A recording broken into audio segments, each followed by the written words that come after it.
kalian harus waspada terhadap brand yang namanya Kopi Kenangan. Kenapa? Mereka tidak percaya bahwa saya sangat dikecewakan. Mereka menuduh saya mengada-ada. Hati-hati Kopi Kenangan. Hotman Paris telah membentuk tim kuasa hukum yang dipimpin oleh istri saya. Tenang Pak, tenang. Kita sama Apa saja. tenang? Ya. Kita sama saja, kan struktur. Pokoknya saya akan menempuh upaya hukum sesuai dengan Undang-Undang Perlindungan Konsumen. Pengacara kondang Hotman Paris mengaku kecewa dengan ritek minuman bernama Kopi Kenangan hingga menuntut klarifikasi.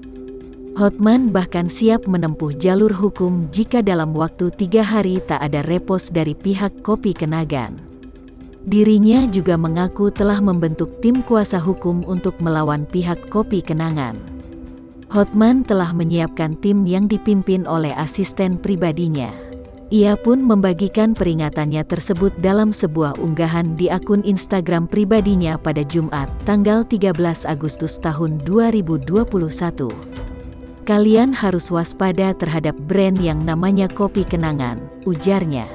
Pokoknya saya akan menempuh upaya hukum sesuai dengan Undang-Undang Perlindungan Konsumen, kata Hotman. Di sisi lain, pihak Kopi Kenangan sendiri belum memberikan klarifikasinya. Mereka mengatakan, tengah mendalami kasus yang kini dipermasalahkan oleh Hotman.